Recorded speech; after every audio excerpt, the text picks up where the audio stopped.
Hello, everybody, and welcome to another Hobby Cheating Q&A Live. Well, here we are. It's February 2020, and it's time to once again do a little Hobby Cheating Q&A Live. What is this? Why, this is the show where I spend about Hello, The everybody, and next welcome to hour. another Sorry. Hobby Cheating Q&A. You just heard me in stereo there.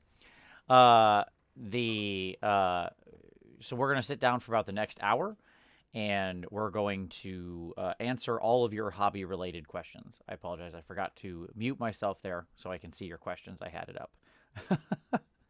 But at any rate, so there's a comment box over here on one of these sides. Maybe it's over, let's see, I can look at myself. It's on this shoulder today. Sorry. Haha, it's over there. So, hello everyone. I hope everybody's having a good morning.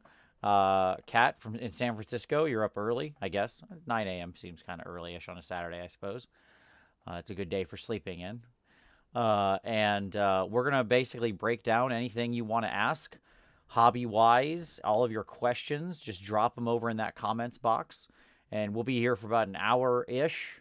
It usually ends up going a little longer, but I make no promises. I'm just finishing up myself. You can't see it in the background, but it's back there. Yeah, it's off frame. But it's back there behind me, my ironclad for my Tempest Eye army, my Tempest Eye successor state, the Whirlwind's Edge. I was actually just working on the base before the show, and now I did a little small puddle resin pour. So that's where it's all at now, just waiting on everything to dry. And then we've got some more color and details and stuff like that to add. But while that's drying, I thought, what a perfect time. I organized it, hit it exactly, got that pour done like 5 minutes before I was scheduled to start this. So, nailed it. All right. So let's get into the questions. Anthony saying, what will Tom's excuse be for missing NashCon this year? You know, it's a good question. Who knows, but I'm sure he'll find one. He should already be done with everything by then, hopefully. It depends on when he gets to defend his dissertation. So, but we'll see. I certainly hope he comes down this year. I know I'm certainly planning on it. I have that this is probably where I'll bring the Whirlwind's Edge army for the first time. That'll probably be the first tournament I take it to. So yeah, and you and I might need to talk a little, Anthony, about maybe some additional items I might need for the board there. I hate to say it, but might have to come begging at your doorstep again. All right. Joe White, any random thoughts on purposeful, deliberate practice? Yeah, I mean, I talked about it a lot yesterday in the interview with Trent Dennison, with Big Deno, so I certainly would recommend you go watch that. His article is really good. I link it in that interview, and I really, really would recommend watching it. My best advice is never miss a chance. What I mean by that is even if you're, Deno was interesting because he pivoted completely away from armies and into display painting. And so as a result, he got to really, really hone in on doing deliberate practice on taking things to that high of a quality level and enter this rapid feedback cycle where he was really pushing his skills by constantly doing these display competition level pieces. For a lot of us, that's just not what we do. That is to say, a lot of us are more army painters. I know I certainly paint plenty of armies still in addition to doing competition pieces because I still, I play the game every week. And so I love simply, painting armies. It's a fun thing to do. And so my advice is never miss a chance. If you're working on your army figs, pick something and work on that thing on that unit. Don't ever blow by the chance to really push something. And by the way, you can do it unit to unit. They don't all need to be the same. Like a lot of people have this fear that if I do something slightly different on one unit, suddenly the army falls apart and it's not cohesive. That's nonsense. Nobody's going to notice those small details, but you're going to notice the skill increase. You might find an easy way to crack it that you don't mind using it on the rest of the army. And either way, the practice is still going to be highly worth it. Never use less than what you could be doing for the purpose of fear. You can do it because you're making a smart choice for time. You can say, well, I could paint this higher, but I don't have the time. I don't want to spend that on this. That's fine. Just don't do it. Just don't not paint to something because of fear. There's a distinct difference there, right? In one, you know you can do it. It's in your comfort zone, and you're not doing it because you simply don't have the time, because life is opportunity cost. We only have so many minutes on this earth, and we had best all get about to spending them wisely. But the other one is not doing something when it's still in your learning area, as Jenna would say, because you're just afraid to have some minor irrelevant difference that nobody's going to notice and is not going to matter in any way. Okay.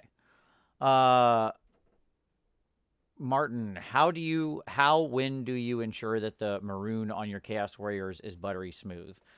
It's the last step I do. It's just glazing. I use so my last step is always to use some alizarin crimson from Golden, the heavy body acrylics, and I turn that into a glaze because the HVAs are really, really pigment dense. So you can make a very thin filter that'll still richly impact the color. And that's usually my final step. It's one of the reasons I've been not wanting to do the Chaos Nights, because doing 10 Chaos Nights at this point, honestly, I don't have it in me yet. I don't feel like doing that many of those nights because they're very time consuming. It's a very time consuming project, and it's just not what I'm on about right now. And the army doesn't need to be done anytime soon. It's not a tournament army. I'm trying to make it look nice, but honestly, it's just an army for me. My Whirlwind's Edge army is my tournament army, the thing I want to be at a really high level. So I had to sort of sit there and reorder my priorities. So I'll work on Chaos intermittently as I want fun projects. But yeah, it's just final glazes, and it's one of the last steps. Like, I always start very rough and then just work smooth. I mean, that's, I think, ultimately there's other ways to probably paint where you could do very, very, very careful, very, very, very careful layering and slowly build things up. But I've never caught into that model. My taste is always to make things look rough, establish the full contrast, and then smooth it out. It's just a method that I think is much more fun. You get to see a lot more progress a lot quicker, and you have a better understanding of the overall light scheme of your piece. The little chibi girl I have up on the screen right now is a good example of that, where, that whole thing was done with where I was putting in really, really high, strong colors and then smoothing it out with glazes. Okay. Greg Lewis. Okay, so I'm looking at doing some Castellan robots in Turbo Dork colors. I can't wrap my head around how to highlight and shade metallic colors, especially on panels like that. Any thoughts? Yeah, I mean, if you're the colored metallics are very strange to work with. The answer is you need to think about like a silver to black steel progression, and that should be your base. So when you're working colored metallics, like, your highlights are silver plus some color. Your lowlights are black steel plus some other color or the same color or whatever. I say black steel. I just mean like some darker steel color. You can mix in blue black. You can do a ton of different things to still employ the same concepts and have interesting colors in the shadows. So if you have silver, tends to be rather cold in the highlights, so you could do like warm shadows. You could mix in a little bit of red into however else you were coloring your metallics, and that can still be the way you go. Beyond that, there's no difference. It's the same. You would do the general highlighting scheme and volumes the same as anything else. Volumes are volumes. Light is light. Especially in colored metallics, where we can treat it, sort of much the same as we would our standard matte paints, as it were. Hopefully that helps. Joseph, how do you go about removing all the bubbles from the resin pour? Well, in this case, it was just a tiny little puddle, so I really don't have to worry about it too much, because it's a 1/12 of an inch thick or something.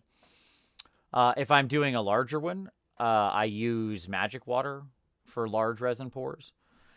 Magic water has a really, really good degassing on its own, so you don't really have to worry about it. If I see bubbles forming, I use little what do you call these? Shish kebab sticks, right? You just buy these in big packs from the grocery store, and you just poke at them until they're gone. You can also do the old tap trick, where you just like, if it's on a larger thing, you can just slowly tap the side until they're gone. Just kind of get them free. But yeah, something like that. If it's a real small space, I don't worry about it too much. Like if it's on a base, in general, you don't have to worry about it. As long as you kind of pop them initially when you're putting that on there, it should be fine. Let's see. W. Soren, I lost the question. Scanning. There we go. W. Soren. I'm working on Marathi, and I have a Poison Ivy theme going for the small version. How would you suggest I apply that theme to the large version? Same thing. I don't know. Make her look like a bigger version of that, basically. So turn her skin green. And I assume you're working in a lot of greens and reds, because that's Poison Ivy is sort of a green and red character. So you figure out the neutral color you're going to introduce. But like if her skin is like a light green and her clothes are like a dark green, and then you're using red as your pop color, the red could always be your wings, and the darker green could be your clothes, and she could be kind of monotone.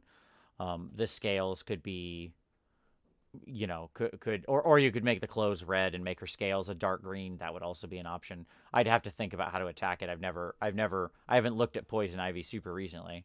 But something like that's probably what I would do. And, you know, just basically scatter around the greens and reds. Poison Ivy from memory. Let's Google an image of Poison Ivy real quick here, so I can think about what she's looked like in the comics. Because I assume you mean the comic when you're not trying to DC character, not the plant. It's funny. Yeah, she's mostly like, yep, red hair. So yeah, give her the red hair. Give her the sort of greenish tint skin. Make her scales a darker green. But yeah, she's basically a green and red character. And then just figure out what you want to introduce for your sort of other tone in the parts that you can't really cover off of that base scheme. So like maybe some of the leather and stuff. You could turn into like maybe like a deep black. It's not a very natural color, but it would look really good against those two. Something like that. Or a deep purple black. Yeah, that would be my thought. Berserk, doing weathering with VMC, do you mean Vallejo metal color or model color, is a little tricky, but I feel it's sometimes too reflective, so I often use a brown-black to lay down a damage layer and to try to mitigate that. Yeah, it's very shiny metal. If you're really weathering out the metal, it's one of those few times where where I say you can still wash it or put stuff over. One of my favorite things to weather with now, I mean, this is all done with Vallejo metal color, and it's all weathered out. And that's done with just a lot of different thin applications of colors. An oil wash all over with some brown in it that you then wipe away will do a lot of work. And that's kind of what I did here.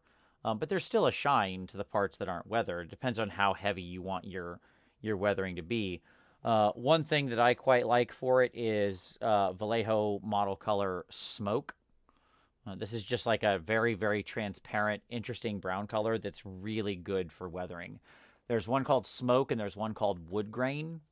Both of them are very unusual colors in that they're very highly transparent. And I like both of them for doing that kind of weathering on metal. You can just kind of thin them down a little bit, apply them over there as a sort of glaze color, and it'll tint the metal in this really, really nice tone. Wood Grain being more red. The Smoke being more sort of brown or sepia-ish.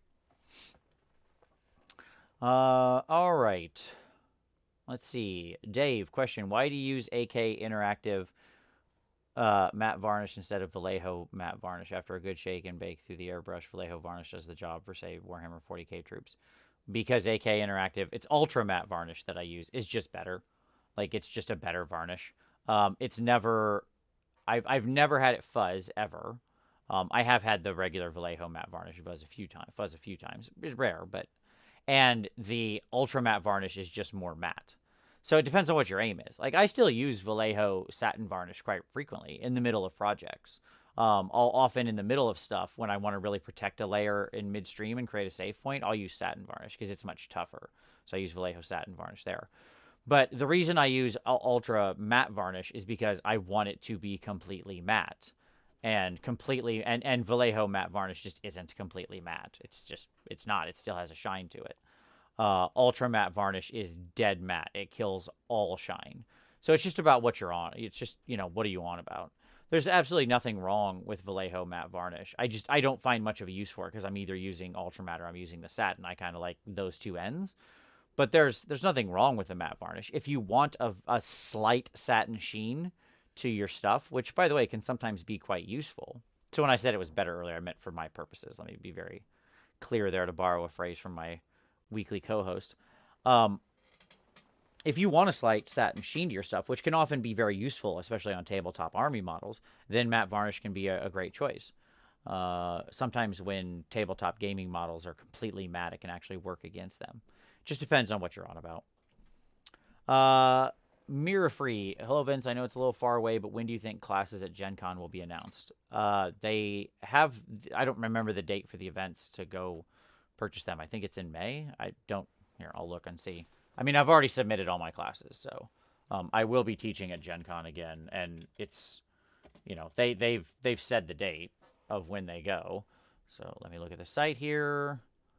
Event registration is May 17th, so assumingly they'll have the events up beforehand, so you can see what they all are. I believe this year I fixed it, so the company, I should actually be searchable now on the site, because last year I don't have a company, I'm just me. So there's like a company tag that you fill out on the form, and I just left it blank last year because I thought, I don't have a company, it's not required, I'm not a company. But then that ended up working against me because then you couldn't search me because they didn't have a search for like GM or whoever's running the event. They only had a search for the organization attached or the company attached. So this time I just put my name in both spaces. So hopefully I'll be easier to find this year. And I assume that they'll have the event list up sometime before the 17th where you can look at it in traditional form and figure out what you want to do. So, but I'm doing about the same thing again, 5 different events over the course of the weekend. That sounds right. 1 Thursday, 2 Friday, 2 Saturday, I think is what I submitted. So should be good to go there. I got the confirmation that they were all submitted. So, okay. Let's see. Jordy, hey Vince, question. I'm working on my first bust and there is a large wooden shield on it and it currently looks too pristine. Any tips on weathering wood when the design doesn't show any wear on it? Sure. Old wood has a lot of gray in it. So what you want to do is really establish those chips, those scratches, like texture is your friend here. So hashes, scratches, and dots are your friend. Gray edges, like introduce a lot more of a gray color. Even a cold gray color can really work on the very high highlights. That will make it feel old and weathered. Tiny little hashes and scratches in it that have turned gray. That makes wood feel dead because it's sapping the life out of the color. You can also have things like streaks coming down there just like you would any other flat surface. So you can have like a deep cut and you can just have some water streaking coming out. It's wood, so it doesn't oxidize in the same way, but you can still get water that gathers and leaves behind staining and stuff like that. So you can do very light touches with that kind of thing. And that'll generally get your make your shield feel older. So it's just about adding in that texture. So think like tiny little hashes, think little dots, think edges that are pushed into the gray tone, that kind of stuff, and you'll have it look a lot older. Thank you, Mark. I appreciate that. I've got a chibi up on deck to paint here very soon. I'm excited. I got a whole bunch of chibis, and there's a couple that are really calling to me, and I need after so much like Games Workshop stuff in prep for Golden Demon, I need me some chibi action. I need something fun and lighthearted, and that's why chibis are like the ultimate just fun, expressive painting subject. So yeah, so sometime soon here. Anthony, do you regret that your caricature is a Lord of Change instead of a Keeper of Secrets with a giant codpiece? No, I do not. I love that little guy. Like it looks like me. I hate to say it, but I mean, look, Eric captured the quintessence of what is me, I suppose, there, I guess. I don't think that I would translate as well into a Keeper of Secrets. But ultimately, that's what people voted for, because the original, one of the other options was me as a Keeper of Secrets, and Tom as I don't remember what Tom was in the poll. He was something. I don't remember what he was, but yeah. So like, I don't think it was a corn-based thing, because he doesn't like corn. I think it was me as a Keeper of Secrets and him as maybe a dwarf or something like that. But that one didn't win the poll. So the audience spoke. Let's see. Galen, question Vince, do you have that feeling of being completely fed up after painting 10 miniatures, but after an hour thinking about painting another 10? Well, keep in mind, I mean, any project for me is a week, right? Like, I paint in week projects, basically. Like, I chunk out my work to be stuff that's going to be a week long, unless I'm doing a competition piece. Then it can be then it's the amount of time it takes to be done. So I don't, like, certainly in the midst of a lot of troops, like when I did the 20 Chaos Warriors, there was a point in the middle there where you want to die, you know? But it's not like hour to hour. It's just, this is what it is. And part of what I've worked on is my endurance to just be able to keep painting, to push through the middle.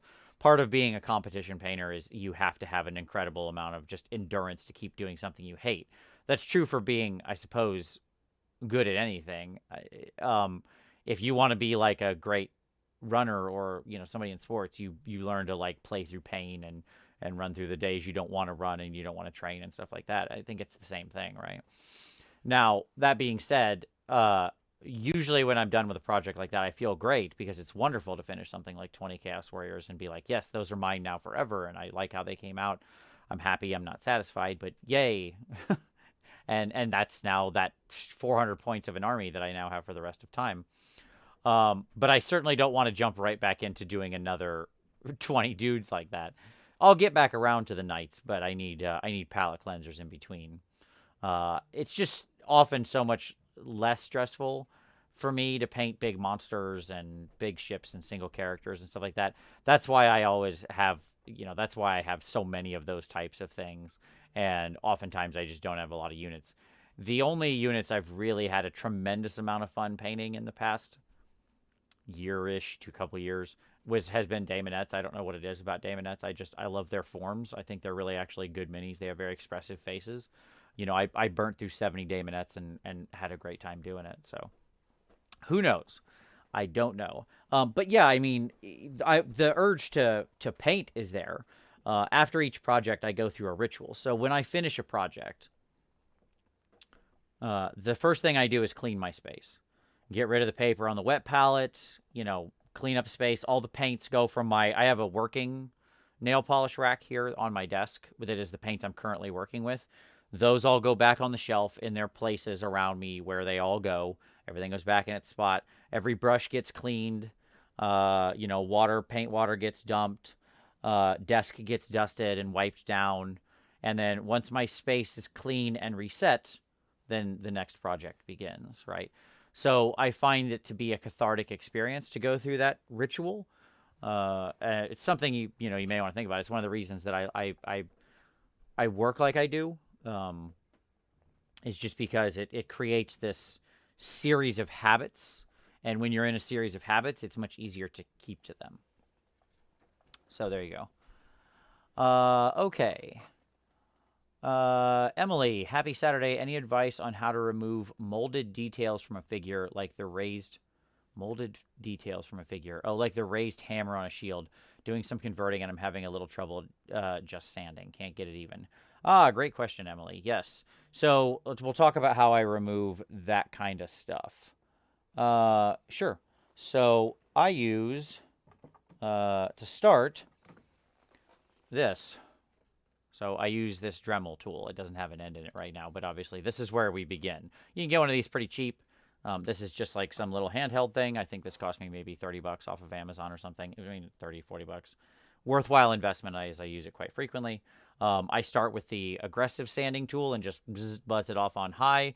Then I go to the polishing tool and just, slowly work it down. Then I wet it a little and use some 800 grit sandpaper. If you go to the automotive store, you can find much higher grit sandpapers because they're there for cars that need like really, really fine polishing. So I have some 400 grit, 800 grit, and 1200 grit sandpaper, which 1200 grit almost doesn't feel like sandpaper, but you can just wet it down a little bit and then finish it off with those in increasing sort of count there.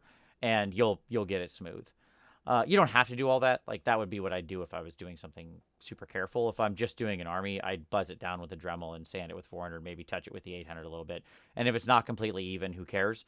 Then my trick is I prime it, and then I just put a big layer of gloss varnish over the top. Let the gloss varnish seep into any of those uneven recesses, and then resand it again. And you'll generally even it out. So hope that helps. What's your favorite color to paint? Teal. Any kind of teal, turquoise, blue-green color is absolutely my favorite color, 100%. I love that color. I think it's a very striking color. Yeah. Easy answer. Pink would be a close second. Pink and purple. Emily, also be done with my 24-hour or not so much army when I get home Monday and do some minor flying. So thanks again. Awesome. I'm glad to hear that, Emily. Congratulations. W. Soren, how would you approach red hair using contrast as a base? Exactly that. I would pick the red that you want to use. I mean, obviously there's a couple different types of reds. Flesh Terror's red and Blood Angel's red and stuff like that. Whichever one you think is suiting the red hair you're going for. I would generally have a contrast. I would do a nice light either value sketch or dry brush, depending on how much of a hurry I was in, with a very bony color, like something that's just bone. And then I would apply that contrast over the top. And that should already immediately create a fair amount of distance in between the two. Then I would go back in with probably a deeper contrast paint, something like a purple, mix it with some of whatever that red I was to do the shadows. I would lay down some more ivory up at the highlights, and then use that contrast in thin glazes over it until it was all kind of snapped into place. Hope that helps. Eric, hi Vince, got a question for competition painting. Could you do something new or paint something you've done a million times before and feel comfortable doing? A question for new. Oh, okay. So I think I understand your question, Eric. Are you saying if I was painting for competition, would I paint something new, or would I paint something I've done a million times before and feel comfortable doing? Generally neither. So the answer is you shouldn't be super rote about it, like unless you're somebody like Banshee or Ben Comets or somebody like that, to whom most anything is probably in their comfort zone. Like, their comfort zone is expansive. But I'll generally just I'll work if I know. So this is a thing that Deno mentioned doing yesterday in the interview that I actually do as well. If I know I want to try something on an upcoming competition piece, whatever it happens to be, I want to do some kind of reflective light, I'll do it on something else first, just for fun. Like, I'll do it on an army piece or something like that. And then once I kind of understand where I'm going with it, so it's not my very first time doing it, it's my second time doing it, then I'll do the competition piece and just refine it, right? When I think about competition pieces, I mean, you want to be pushing yourself. You need to stand out, right? Doing well in competition pieces, depending on the kind of competition you're talking about, is not a matter of painting well. Being technically proficient in most competitions is just the baseline. That's just what you have to do to, like, be succeeding. But that doesn't do anything. There's going to be 30 people in that cabinet who paint well and are highly technically proficient. That doesn't win you anything. You have to, like, say something, do something, impress people, stand out in some way. So my answer would be, I wouldn't try something for the first time, but I would generally, still try to push myself, certainly, and think about what's the unique thing that I'm trying to say with this piece, right? Yeah. So there you go. Hopefully that helps. I think I answered your question. Casey, hey Vince, I base my models in gray sear spray, but my contrast seems to retract on the model. My contrast seems to retract on the model. Any clue why? Could be the humidity in your area or anything like that. I mean, I've never really, when you say it seems to retract, I assume you mean more than it's supposed to. Because, I mean, contrast is supposed to sort of retract into the recesses. That's the idea of the thing, that it becomes thinner. I don't know the chemical mixture of it. They obviously keep that quite a secret. But my impression of it is that it has a decent amount of some kind of flow improver suspension in it. Um, if I had to guess, probably some flow improver and some retarder, so that way it doesn't dry quickly and retracts. Uh, but I mean, it could be like the humidity in your area or something like that. Hard to say. Are you using any kind of medium? Are you just straight applying it? Are you being thick with it and then spreading it around? I would need to see it happen to really probably give a good breakdown, because that's that's a tech supporty type of question, and it's tough to see without watching it happen. Nothing wrong with the question. I'm just saying, like, I could imagine 20 things that might be happening, but it'd be hard to tell. Firebeard question, Vince. Have you written any books on miniature painting? If not, are there any books out there you would recommend? No, I have not. I'm not that kind of book writer. I write gaming books. Like this over here is this thing that's behind me. Right here is the last RPG book I wrote a few years back. The now are there? Yeah, Figipedia is a good one if you can find it. It's kind of hard to get a hold of often. Color and Light is a really good one. Angel Heraldez, both of his masterclass books are actually really good, especially if you're looking at integrating an airbrush into your work. But honestly, a lot of if you're just looking for books, look for a lot of works on canvas art. Things that explore how the masters painted in canvas art will be some of the most helpful stuff you can do with miniature painting, because they'll help you to understand color, color theory, how light works, all that kind of stuff in a deeper way than a lot of miniature painting books. But that being said, those are probably the ones. Gandhi, hey Vince, how do you seal metallic models? Well, the step one is I avoid painting metal at all costs. Like unless there's just no other choice and there's a gun to my head, I'll generally avoid painting metal models. There are a few that are worth it. Sigvald the Magnificent, obviously. I mean, he is magnificent, and I would never paint his fine cast version. The old Skaven character models are all worth it. How do I seal them? So in a couple different ways. I seal them repeatedly and multiple throughout. I don't wait till the end. As I mentioned earlier, I use varnish as a safe point throughout the painting process. So after I prime them, I do a nice coat of satin varnish over it. That's to start.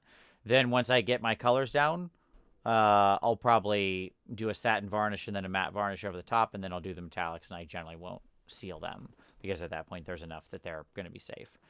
Yeah, so that's basically my strategy. Boris, question: how would you go about doing a part burnout look?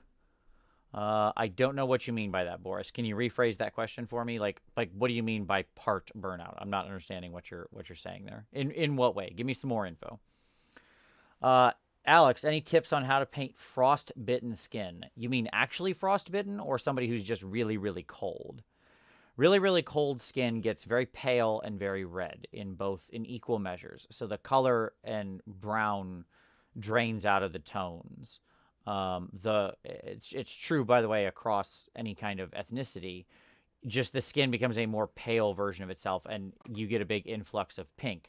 Because what the body's doing is your body is knowing that your skin is dying because it's so cold, and so it rushes blood to your capillaries to try to keep you warm, right? It's pumping blood through there to try to make sure that you don't get frostbite and don't die. Now, so hence the pink, especially in areas where blood is close to the surface. Nose, cheeks become very pink, forehead becomes very pink. Other raised areas become very pale, right? Now, as to actually frostbitten, I hate to say this, but just look up pictures of frostbite. I mean, it's going to be horrible. That's a horrendous thing to look up, but if you're really interested in that kind of thing, that's what it is.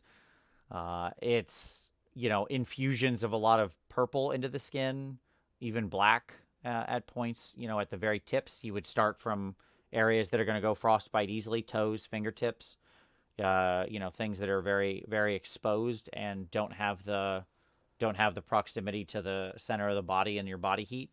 So, yep, something like that. Okay. Galen, painting an IJ Weird Knob Shaman with a brown-red cloak, green skin, white skulls. What colors can I use to paint the smoke that will not distract your eye from the whole miniature? So we've got red, we've got green, we've got white. I mean, you could always use, like, in that color scheme, there's plenty of things you could use. The answer is it doesn't really matter because your smoke should be highly desaturated. Smoke is smoke. It shouldn't look like a color. You could use a deep neon green. You could infuse some yellow into it. You could infuse some orange into it, like fire. All those things would be fine. They just need to be highly desaturated, because it's not a matter of that. It's not a matter of like the color as much as a matter of the thing you're painting. In general, when you get down to your third color and you're sort of thinking about what's counterbalancing it, in general, third sort of colors in a triadic scheme should be, or a split complementary, either one's a 3-color combo, should be weaker, smaller, or desaturated. Like either intense and less occurring, so just, gems around a model would be an example of a less occurring but intense color, or desaturated and weak, so like the smoke is mostly gray and mostly not that color. There's just a light infusion of that color. But any of those things would work. Sakasi, I'm going to guess that's how that's said. How do you go about balancing a color scheme? I often struggle by adding too many colors in an effort to have the model be interesting visually. Well, models don't need a lot of colors to be interesting visually. That's actually kind of the opposite of what you want. Brightly colored things aren't necessarily visually interesting. They're just a lot of visual information. But visual interest comes from, balance and composition, right?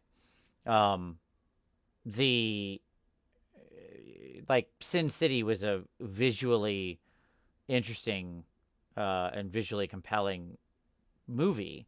It was black, white, and one other color in any scene, right? It's the opposite of a lot of colors. Suicide Squad threw colors all over the screen, and it was generally riotous and ugly. Okay, so the key is to get those things just balanced out. Now, how do you balance it? That's really your question. The answer is, one, you can start from something like a simple color wheel if you don't have your hands on color theory. I know there are some miniature painters who really hate color wheels. I don't think there's anything wrong with them. It's perfectly fine, especially if you don't have, just sort of color theory internalized. There is an online source that you can go to Sessions College. If you just do color wheel Sessions College, they have an online color wheel that you can just like pick colors and literally like then pick a scheme: quadratic, split complementary, triadic, whatever you want, monochromatic, sympathetic, all that kind of thing, and just boom, it'll show you the colors. The other piece of advice I would give was what I just said. When you get down to like you want to avoid, especially when you're doing very strong complementary schemes, like a split complementary where you have two colors very close and one across the color wheel in a tight triangle. You want to avoid all of that being saturated. In general, desaturating, some of that color will go a long way. You don't want it to be that intense. One of the reasons the paint jobs of the 90s were so cacophonous visually were because they were just using all saturated colors. Just here's a bright red and a bright yellow and a bright blue, and they're all super intense versions of that color. And it's just too much. Like the world doesn't look like that, right? It strikes us as being very unreal immediately. So that would be my answer. Dash, question. Advice for someone who has started with the GW method of base, wash, highlight for a few months and is looking to expand from that. I'm a bit overwhelmed with choice. Sure. Yeah. Go look at, my best advice is start playing around with things like wet blending. That's going to be your other real method of painting fast. I have lots of videos on, if you just like look back in the hobby cheating playlist on, speed painting base coats and when not to thin your paints and all that kind of stuff. You're going to see lots of tactics and techniques for not that and still achieving high contrast. That would, and that's absolutely where I would go. Wet blending is an invaluable technique that you want to have in your, or an invaluable method, I should say. It's not a technique, it's a method, that you want to have in your toolbox. And that would absolutely be the next place I would tell you to expand to.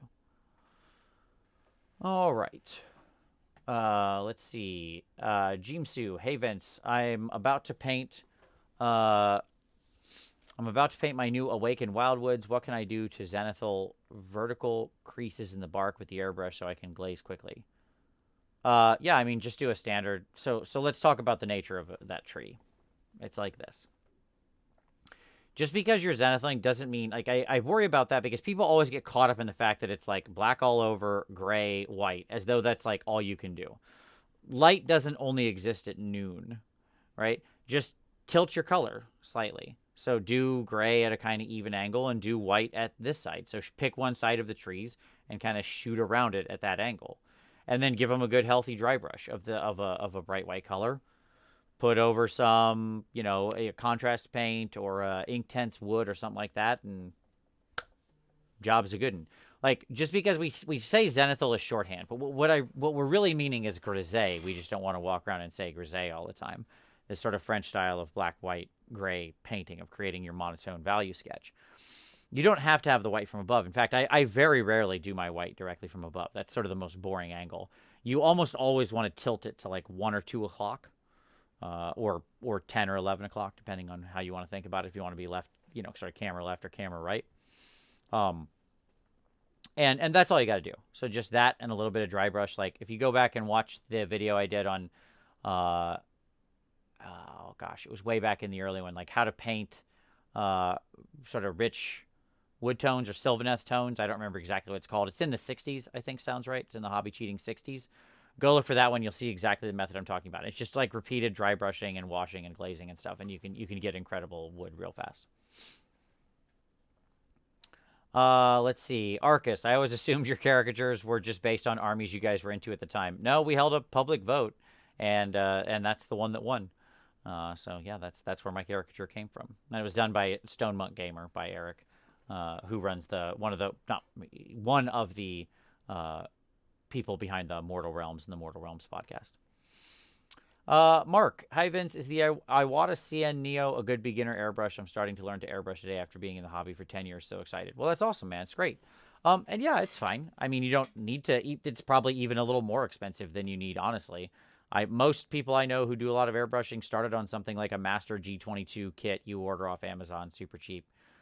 And it's fine. It's not a great airbrush, but it'll certainly teach you the basics of the ropes. But if you're looking for something a little bit nicer, yeah, I think the Iwata Neo is actually a really great starter airbrush. It's nice. It's simple. It's a well built airbrush. It'll give you a good learning experience with it. So yeah. Okay. Brentwood. Darren Latham mentioned in his difficulty in completing armies was because he always wanted to do his best. Question: can you overcome this restriction and still improve without forming bad habits? Yeah, sure. You just have to be intentional about it. Like Darren did it himself with his Silver Skulls, right? Like he picked a simple scheme that he knew he could execute well and cleanly and still have it look good. Here's the reality. For most people, it's not a problem. Most people who say, like, I'm not painting my best because I don't want to take the time. Like, no offense, but that's just, you haven't built up your endurance muscle enough to actually, like, paint at what's your best. Your best is still... this is going to sound horribly mean, but I don't mean this in a negative way. But most people's best is probably still in just like a high tabletop range, right? That's not a value judgment. That's just a statement of like, if we took all the painters in the world who are painting armies and averaged it out, that would be a true statement. So like, my advice is always pick that one thing you want to work on. Always be working on one thing if you're deliberate practicing. And by the way, there's nothing wrong with that. There's nothing wrong with painting to a tabletop standard or being at that point in your hobby journey. I'm just saying, like, hobby journeys probably, if you graphed everybody on a chart, most people would probably be on a bell curve. That's just the nature of the thing. And there's nothing wrong with that. So, like, somebody like Darren, who's just, a beyond incredible artist, somebody I look at all the time and think, how? He has to wheel it back, right, if he wants to finish a project, because he knows he can't spend the 80% of the time that he would take on a miniature on the last 20%. So it's a question of finish more than anything, right? So my advice is, like, one, don't, if you're wanting to paint just a tabletop and you want to be fast, cool, do that. That's fine. if you want to make something really nice, then do that. But again, never don't paint something out of fear. If you're doing it out of time because you want to get the army on a table because it's not really important to take it to that high quality level, there is absolutely nothing shameful, wrong, or in any way incorrect about that. Period. Right? So if you're painting less than you're capable of, because look, time is time. There's absolutely nothing wrong with that. Like any painted model is better than a non-painted model. Full stop. Okay? So the answer is, like, in those cases, what you want to do is you want to still be, yeah, sure, work fast, but pick one thing to work on. So you're always still integrating that deliberate practice. Hopefully that helps. Brent, have you ever gone into an army with battle standard quality and set it up for your best work later? No, but that's just my own personal taste. I don't like returning to armies. Like, that's just not how I think about projects. That's a completely personal taste question. I start and say, this is what level this army is going to go to, period. And then I paint that army to that level. And I don't return and repaint and, like, add more to paint. If I'm gonna paint an army, again, the only time I've ever went back and completely redid something was when the new Slanesh came out, and that was years and years and years apart. And then I just basically repainted them for all intents and purposes, right? So that wasn't just like popping out what was already there. That was like major surgery. But there's nothing wrong with that. I think that's actually a great strategy if you're the type of person who will return to your work. So you have to know yourself. I know I'm not. Like, when I did the ogres, I said, this is the strategy I want to take to get these done in 24 hours. And when they're done, they're done. But for me, it's either an army like that where it's, for a friend and I'm speed painting it. I did the same thing with the Empire army I did in a week. That was done for a friend. So it was done, like, this is the level I will be at. It's going to be quick and I'm happy. Now, could I return to those? Sure. I just know I won't. I think it's actually a great strategy. So if you're the type of person who will return and will pop the contrast and add those extra details and clean stuff up, if you're that type of person who can do that, then go for it. I think it's a great strat. Tim Kundras. Hi, Vince. What's a good way to add modulation to true metallic metal, especially gold surfaces, so they don't look so flat and one-dimensional? I have a lot of videos on that. Go back and watch any of the hobby cheatings on adding non-metallic metal pop to true metallic metal. I cover gold a few times throughout there. So, like, go look at those videos for an answer, for a deep answer. But the answer is you treat it just like you would NMM or any other surface. So in this case with gold, I often use something like, this is Burnt Umber from Daller Rowney. This is my dark color on gold, one of. You can also use various reds and red browns. So something like Red Earth from them can be good. You can use some intensity inks. You can use Vallejo game inks, like their skin color wash or something like that. All those things work. And you shade them just like you would as if you were doing non-metallic. You create those shades. And then you integrate in silver for your highlight. And if you go watch those videos, that's sort of exactly what I'm doing. But that's basically, you treat it like the rules of NMM, but you're doing it with TMM. And if you want to see a good one with kind of a gold-ish color, I think it was actually more coppery, but the lessons would work. There's a non-metallic, using non-metallic techniques in True Metallic Revisited video pretty recently, like in the 160s or 170s, where I do it in sort of a fast wet blending technique, and I actually really like that technique, so go check that out. Okay. Berserk, any color recommendations for dark elf skin tone? Thinking about a Blood Bowl team, and I often hate painting flesh, as I'm a death player after all. When you say, for dark elf skin tone. Oh, okay, you mean like dark elves in the Warhammer world, where they're actually very pale, not like drow elves or something like that. I mean, yeah, just lighter pale colors. Any light pale skin tone will work. I mean, if you want to get very specific, Moonray Flesh is a great color from Fantasy and Games, scale 75. Pale Flesh, Glacier Blue, as, one of your highlight tones to take it into a nice cold blue-white. Yeah, using like a pinky color for your downtone, so maybe like a harvester flesh from them. Yeah, something like that. All that kind of stuff. Uh, yeah. I was looking. I was just sorry. I was just looking around at paints, trying to think of anything else. You could also use just like light flesh from Vallejo. That would work. You could use a little beige red as your low tones. There you go. HL17, Vince, did you ever just snip off a part after assembly just to get it painted easier, like a badly designed model? Uh, yeah, sure. Like I've changed things. So like with this Chaos Knight here, his shield arm. See if I can still get it off. You know, like I cut some things here so it went on easier because these easy to build guys are often kind of wacky. Um, so yeah, I mean, absolutely. I've assembled things and then kind of recut them to be in a different position or place. Go back on their arm. There we go. Or to remove a piece for a subassembly, sure. As long as it's a nice clean cut, you can generally get away with it. But I would say most of the time I just try to not assemble it, and then I have a video on sort of how you fill gaps after subassemblies. So I try to avoid that kind of a cut, but yeah, sometimes it's all you can do. Sometimes you gotta like glue and then recut a different piece. But I think what I'd probably do more often is I cut it before I assemble it, and then I just glue on the part that I can glue and leave there, and then I keep the subassembly separate. Okay. Casey said, Casey answering her earlier question. So straight contrast, but it pulls off the flat surfaces to the point it doesn't cover. I don't know. That's very strange. Maybe which. All right, we're gonna keep going, Casey. What contrast paint are you using? Are you saying this is happening with all of your contrast paints or one in particular? Voodont, Havens from Oz. What's your process for choosing highlight shadow colors? The Impressionist warm highlights, cool shadows. The contrasting color and the highlight or shadow are just doing some cool versus warm in either.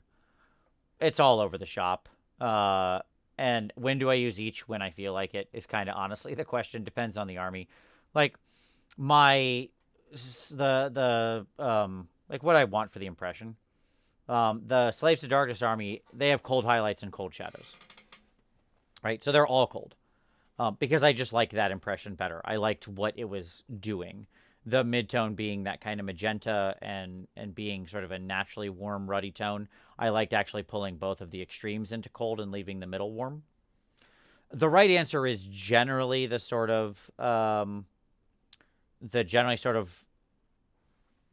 your highlights and shadows should alternate in temperature. Doesn't really matter which direction you go, so you can use cool highlights and warm shadows or warm highlights and cool shadows. Oftentimes if I'm talking about just like army painting, I'll kind of cut the difference and use different kinds of purple, either a warm purple or a cold purple, and that's how I'll get there. And that's my general sort of shadow tone, like a dark cold or a dark warm. It depends on the piece and just kind of what environment they're sitting in and what I feel like at that moment. So I'd say I'm kind of all over the shop on it. And when I use each is just what I think is going to look cool on that figure. I'm not a scientific person when it comes to this stuff. I am a very much like this is how I feel about the thing kind of person.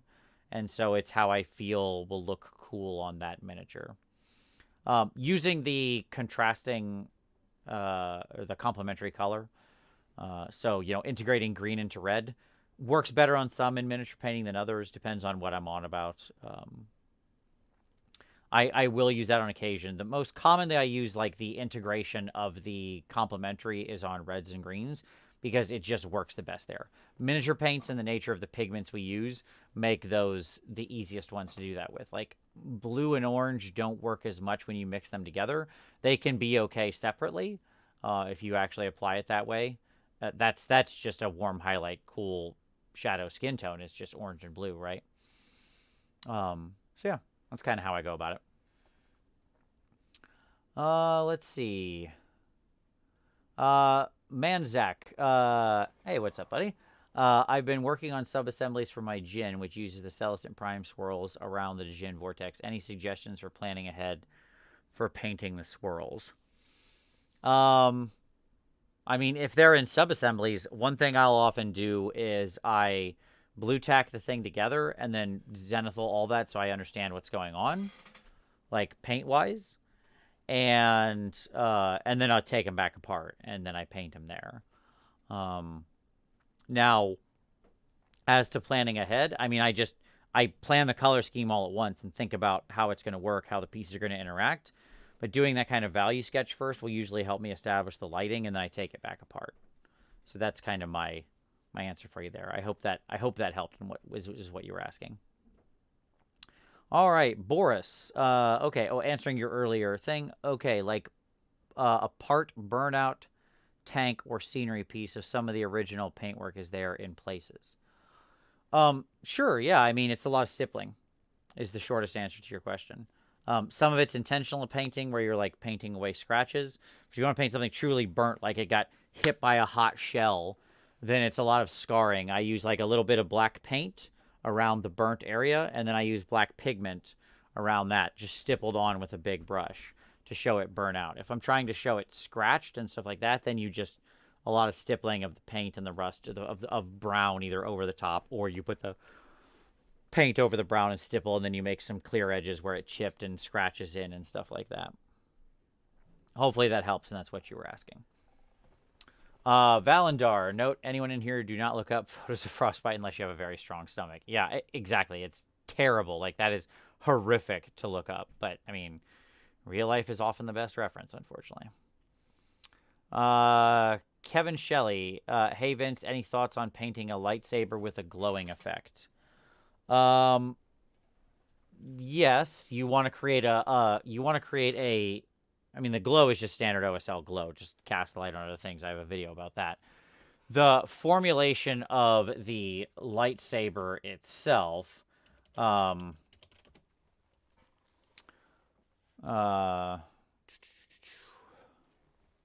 there was somebody, I'm trying to remember who did it, who did a really great art, or did a really great piece on how they did like a how they did a really great lightsaber effect on somebody, but it's not really coming up, so I'm sorry, I don't remember exactly who did it. Might have been Rusto, but I can't remember.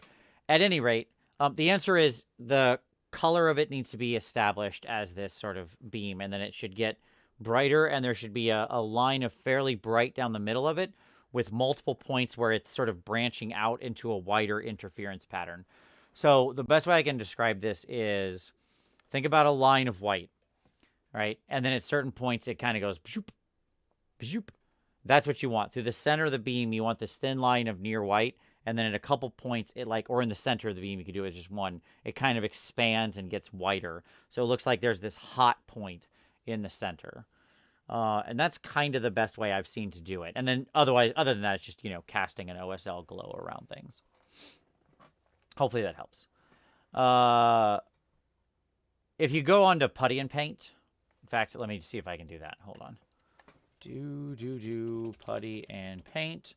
I bet if I go here and just search Jedi, I'll get a really good example. I mean, in general, putty and paint is a really great resource. So, let's see if I can find the one I'm looking for. There's a lot of people a lot of Jedi. Nope, not on here. All right, how about Sith? Maybe they tagged it like that. Haha, there it is. Okay, it was Artem Romanov. Haha, Darth Aura. Perfect. Okay, so go to putty and paint. I'll post this in the chat. I'll actually grab this so you can see exactly what I'm talking about. And then I'll scroll back up. There you go, because I can post a link. Go to that link and look at Darth Aura by Artem Romanov, and you'll see exactly what I'm talking about, where the color is established, and then he has these like breakouts of the lighter color. There you go.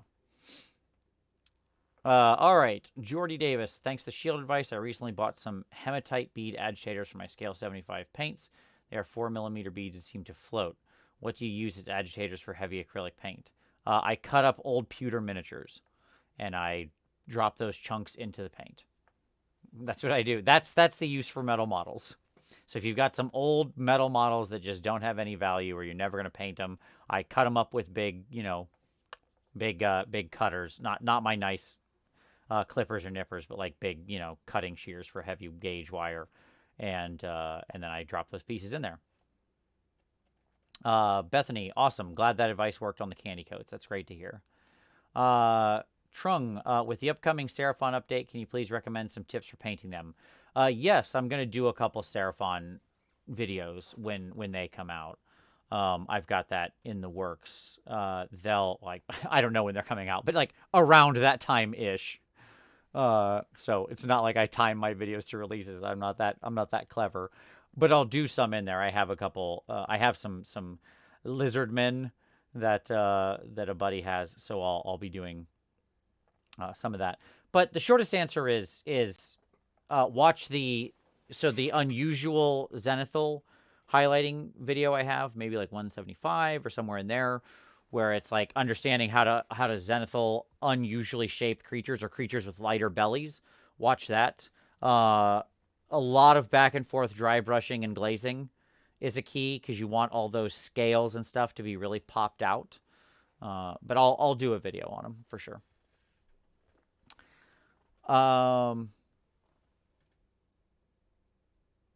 Ghislaine. Oh, okay, not Ghislaine. Okay, got it. Ghislaine. Hopefully I'm saying that right now. What's your oldest painted miniature, and do you still have it? I don't know if I have like the first miniatures I ever painted truly, but I have some of the first. They're old garbage Empire Knights that were out of Battle Masters that I painted, and they are straight terrible. Thick black paint, straight out of the 90s pots applied, and then yellow bumblebee stripes put over the top of them. And they are horrendous. And yes, I still have them. What are your thoughts on basing board game minis? Leave them blank, simple bases, the usual whole hog. Board game minis, I think simple's better, honestly. Like, if you can do a simple pattern that kind of looks like the board they're sitting on, I think that's probably the best answer. Bethany, I mean, I wouldn't put a huge amount of effort into the bases of board game minis just because they're board game minis. But like, if I can kind of do, if they're, let's say they're meant to walk around in like some stone, if I can do like a quick little thing that makes it look like they're on that same stone, job's a good one, in my estimation. Guy Bashi, I'm just starting with the hobby and started to paint miniatures. I have some Vallejo colors. Do you recommend to a beginner stick with the same brand or try to buy colors from mixed brands? I'd buy some colors from other brands. Most miniature paints are miniature paints, but they suit different styles. There's not really some great qualitative difference between most miniature paints out there on the market. But, experiment. See what you like. If you see some colors you think look cool in another line, yeah, give them a shot. There's nothing, it can't hurt, right? So go out there and pick up a few different paints from different lines and, see what you think. It can only help expand. And the worst case, hey, you've got some cool colors. Curran, I've noticed that some contrast paints will do that if they have sat for a while, like the Militarum Green will have a deposit on the bottom of the pot that takes a bit to shake up again. Oh, that's interesting, because they separated and it's too much medium. That's a really good call, Curran. I hadn't even thought about that reality. Yes, contrast paints, thank you so much, Curran. That's great. Contrast paints separate like crazy because of the nature of that very careful suspension they're in. So you have to shake the ever-living bejeezers out of them. So if you're not doing that first, that could certainly be what's happening. Because if there was too much, if there's too little pigment and too much of that flow improver mix, that would cause exactly what you're talking about. For shaking paints, I use, see if I can actually lift it up and get it on camera. I don't think so, because I think my cable's caught. Ah! Anyways, I use a little paint mixer. But there we go. Like, I use one of those. Okay, you can buy these off of like Amazon and stuff. They're just generic. But I find that very useful. It just sits right here on my desk. So there you go. Great call, Curran. Travis, hey Vince, you're awesome and keep keeping on. Well, thank you, man. Blood Angels, I want mine to be more grimdark and subdued than the standard bright red. How would you go about this, and weathering tips? I would just deepen the red to a more burnt red. So instead of go into something like the Pro Acryl burnt red, literally. If you kind of darken them down, you could infuse a little more whole red. So whole red's another. This is a really dark brown red color. You know, just infuse more of that into your work, and that will deepen them down. And beyond that, as far as like battle damage and chipping goes, I have a video on it. Darren Latham has a great video on chipping and weathering on not on Blood Angels, but on Space Marines specifically. I would definitely recommend to go check that out. Because you know he walks through it in such a concise, sharp way. It's exactly what I would recommend. It's going to explain it better than I would. But the key is just small, again, hashes, scratches, and dots, tiny chips, things like that. You don't want to go overboard. Even on something that's very heavily Grimdark, you don't want it to look like there's no armor left. Less is more in this case. Manzak, appreciate it. Due to the complexity of the project, the swirls has to be glued. Just seems like a huge... Got it. Okay, so due to the complexity of the project, the swirls had to be glued. Yeah, I've run into that before. I mean, in that kind of case where you can't sub-assembly it, it's just, you got to be more careful. You can still use your airbrush a lot if you want. It's just, get yourself some silly putty and do some masking. That can be a good way, by the way, to do swirls. You can take silly putty. You can, spray it all one color. Spray your whole swirl that one color. Then take some silly putty, kind of make little silly putty snakes, and just wrap around it. Think like a candy cane almost. And then spray a different color. And then take off the silly putty candy cane, wrap it back on differently, spray a different color. And what you get is this constantly overlapping thing that looks like a cool little swirl of magical colors. So, yeah, maybe try something like that. Kelly, what's your favorite red leather recipe? Well, black leather from scale 75 and red leather from scale 75 and Pro Acryl ivory. I like that. That's a good red leather. Those three. I mean, I know it seems dumb to answer the question with a paint that's literally named the thing, but scale 75 red leather is honestly a paint I really, really enjoy. Other hot picks are Arbuckle's brown is a good one that works really well in there. Using a little Bugman's Glow as your highlight is a really nice pick in there. Using Red Earth from Dalarowny FW as a glaze looks really nice in there. So, yeah, there you go. Andy, what's the best way to assemble metal miniatures? That's not throwing them in the garbage? No, I'm just joking. Yeah, sure, if you have to assemble metal. So two things. One, for pieces that are of the appropriate size where you can pin them, right? I think that's pretty fair and obvious. Glue-wise, Loctite Ultra Gel Control. This is your go-to glue for metal paints. This is what I use all the time. This lets you place the thing. This is a really, really good glue for metal miniatures. And then if you want to make sure they're really together, you can make yourself some green stuff. If it's not pinned, you can take some green stuff and make a really teeny tiny little baby, teeny baby, itty bitty, tip of the white part of your fingernail ball, and you can push that in between the two joints, and then you can kind of glue around that, put that all together. You can also use a bonding agent, so get yourself some Kleenexes and take them apart, because most Kleenexes are 2 or 3 ply or something, there's multiple layers to it. Take it apart. You want a really thin. You can also just buy really, really, really crappy Kleenexes that are horrible, scratchy, thin things. And you take a little tiny piece of that. This is how we used to assemble metal back in the 90s when all we had was basic super glue in the early 90s. So you tear a little tiny piece of that Kleenex off. You put glue on one side of the miniature, the joint. You put glue on the other side. You can do this with a gel control now. Then you touch the paper towel. You just place it with a little thing, little paper, your little grabbers. And you place that against the glue. Then you place the other one against there. And the glue will bond to the bonding agent as much as it bonds to the other metal. So, there you go. That's an old school trick. Okay. Very good. Gandhi, I asked a question early and didn't phrase right. How do you varnish? Oh, metallic painted models. Ah, okay. Thank you, Gandhi. Now I understand your question. So things that are metallic. Simple answer, I don't. I don't varnish them. I do not varnish metal. You don't need to. Especially not plastic Stormcast.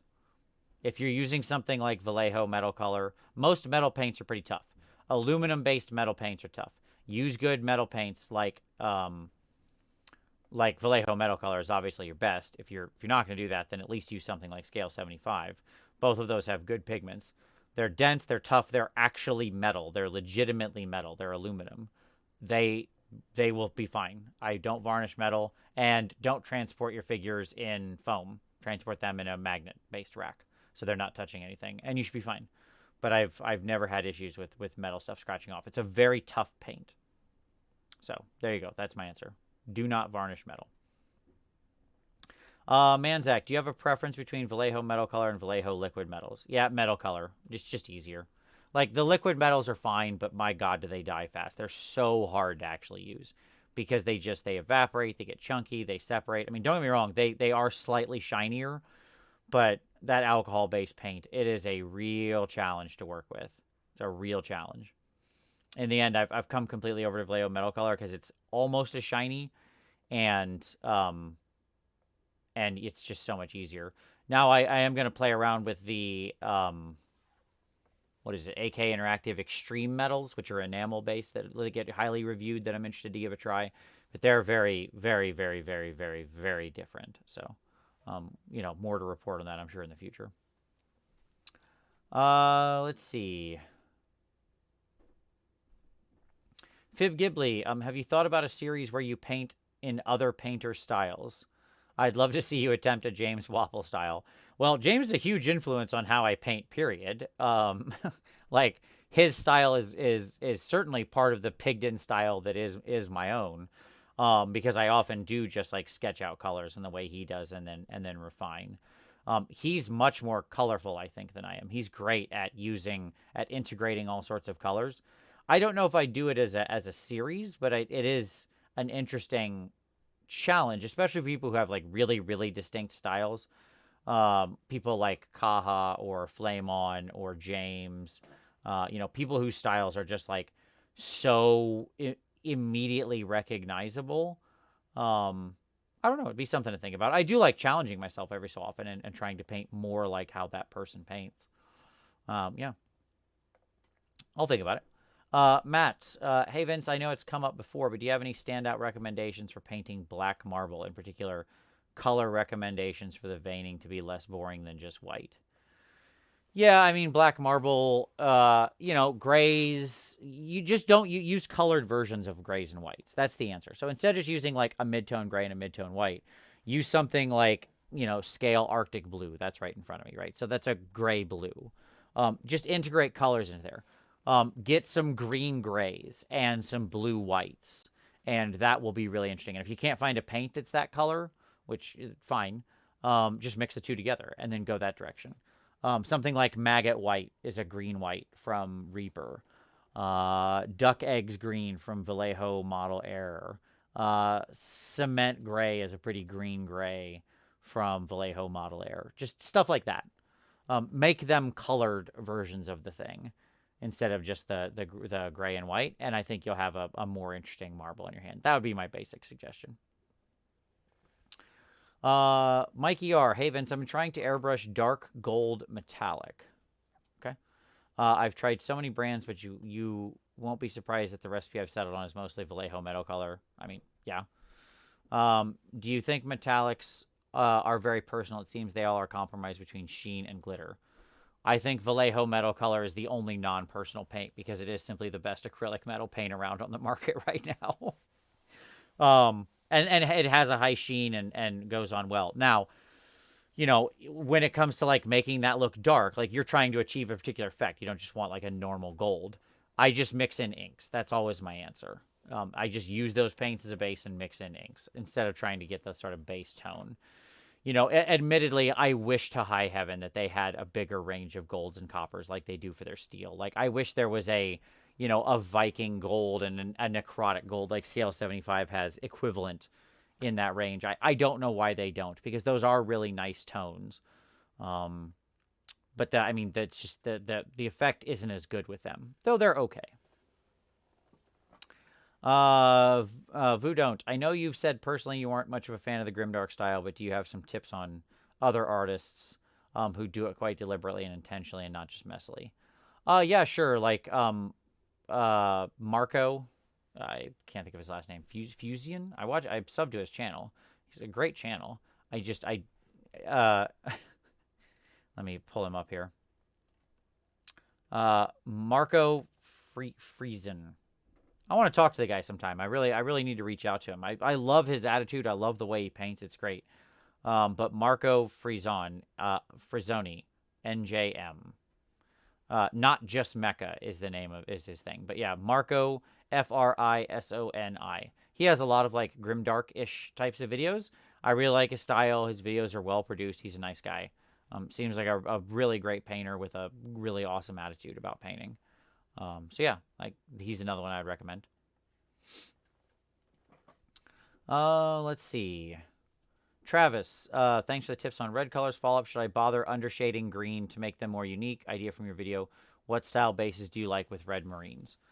Like it takes 2 seconds to undercoat with green if you've got an airbrush, so I always like doing it using a sort of Verdaccio style. I think is always great with red. Like I said earlier, red and green are the two where I actually really like how they interact together in our miniature paint world. What style bases do you like with red marines? Oh man, whatever you like. Sky's the limit, buddy. I like interesting bases, so whatever you like. Kelly, again, theoretically, how long after applying an oil wash will mineral spirit cleanup touch-up still be viable? A couple days. You can touch up with mineral spirits. I washed this thing with an oil wash last night at about 1 a.m. I then wiped it down probably about 1:30 or 2. This morning I got up at around 8:30 and just started painting it normally. So that's how long I gave it to actually paint. And it's fine. There you go. Not wiping off any paint. Right? No issue. 0 issues. So there you go. That being said, I'm sure I could go in there with a really aggressive white spirits and still pull some of that back up today. I'm sure I've done it a couple of times. 2 days after or something and still got it off. Let's see. Mikey R. Couldn't get the AK enamels to work. They came out matte. Interesting. Well, we'll see how it works. Dave G. You should interview James Wapple. I'm going to. I've got that scheduled out actually. I think he's on the calendar for next month. So, and I'm very excited to have him on the interview show. He's somebody who's absolutely inspiring to me. Again, one of those people who just has like the most wonderful attitude, a just all around awesome human being, and amazing artist. So yeah, I'm excited to talk to him more. Brandon, I need to paint the ultimate Bone Daddy, and the book says he's bone mixed with alabaster. How would you go about that? The color he has in the book looks like green shaded white. I would mix in white grays. So cold highlights, warm shadows. That's the answer. What I said earlier. Like I would pick some nice gray whites as the high color. And I would use some nice warm brown red-ish tones as my low lights. Yeah, there you go. Okay. So as we're moving on, we've gone way over an hour. I didn't even realize time flies when you're having fun. So I'm going to go into hurry up mode here for a few moments. So if you've got a question, I'm going to answer as many as I can, as quick as I can here for another couple minutes, and then we'll call it a day. Let's see. Berserk. Oh, that's right. Send them an email. Yeah, I should. Vallejo people. Somebody get me in touch with a Vallejo person. Get me the president. No, I don't know. Whatever. Brandon Houston. I made some slurry based on the hobby cheating video for it, and it seemed too thick. Is there a consistency you look for when you make it? Yes, only slightly thicker than the glue itself. So it's an easy solution though. Fortunately, you just add more of the thin glue to it, and you can thin it back down. So I actually like to mix it a little thick, so it starts out kind of thick. And then I just keep adding glue and thinning it down and testing it. Because you can do that. The problem is it's hard to add plastic and thicken it because it takes a while for it to melt. But adding the glue and then stirring and stirring, you can see that result in a couple minutes. So I actually like to make it thick. So I think you're in a good, mix it thick. I think you're in a good place. And then I just slowly introduce more and more glue to thin it out until I get it to where I want. And you want it to be like slightly thicker than it is the normal glue is basically the answer. Bosetti? Sure. Hey Vince, I've had difficulties glazing Vallejo True Metal. Thinning it with water leaves the surface tension just too high. I had a bit more success with flow improver. Recommendations. Vallejo True Metal. Do you mean True Metal? Are you talking about like True Metals? Do you mean AK Interactive True Metals? Like this is True Metal. Or do you mean like which this is, you know, not an acrylic based paint? Are you talking about Vallejo metal color? Confirm for me what you're actually talking about there, and I'll answer the question. Any particular tips about doing tattoos or face paint? Yes, I have a whole video on tattoos. Go watch that. You know, glazing over the skin at the end is the idea. Tattoos are fun and easy. They're a great thing. I also do them in the ogre video, so you can go the army in a day video. So you can check that out. But war paint is one I want to do a good video on. I'm just waiting to have like the right video to do it. But war paint's super easy and so much fun. War paint is just pigment mixed with paint applied roughly in a pseudo dry brush. That's all it really is. So there you go. Travis, any chance you'll ever do a class in New York City? Sure. Or in that area. Yeah, I mean, there's a chance I'll do it anywhere. So let me say this. If you want me to come teach in your area, the key is I need a venue to do it in. Booking the venue and getting all of that agreement is absolutely the hardest part of setting up to teach a class. So if you have a connection to a venue and a store and you know that they're keen to that, you know, you can feel free to reach out. That's usually the way to get me to a place, is to have a venue sort of already locked in where people will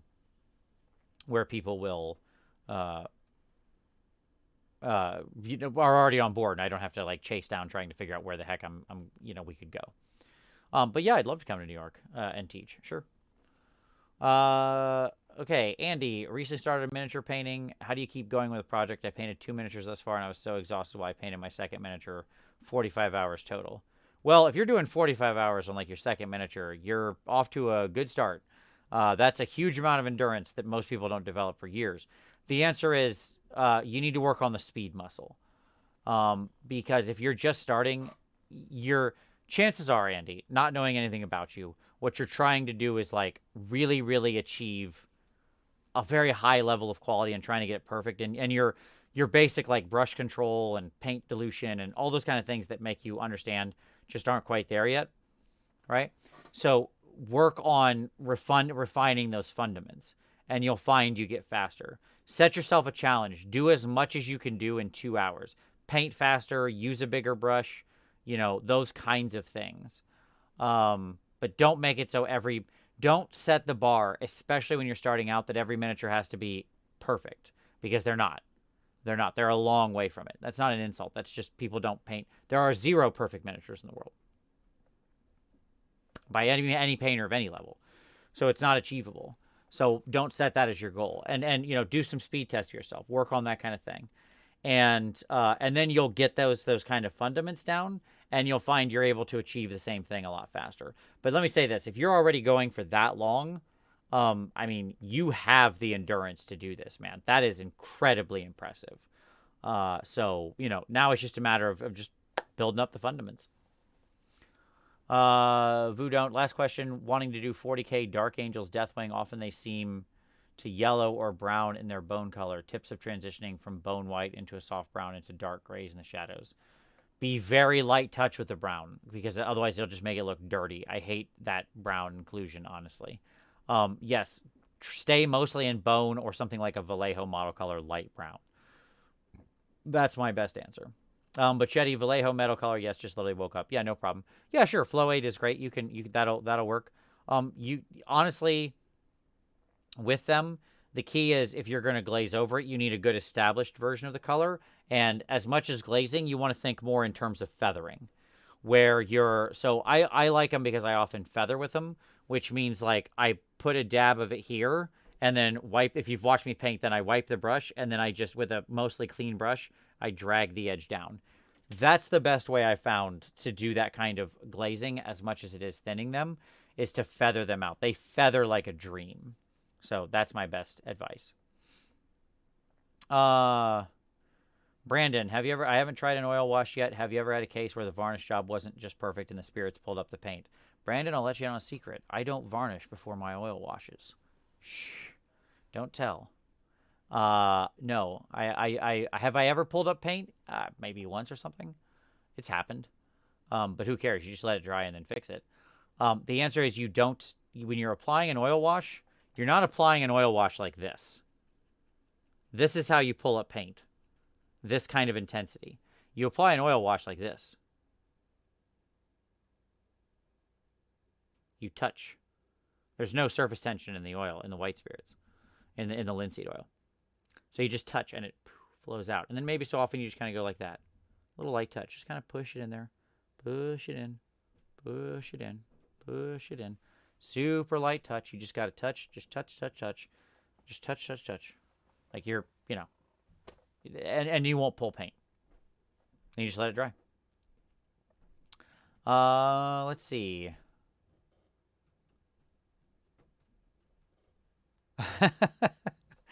Awesome, Andy. But no, that's great, man. You're doing a great job. Okay. And there you go.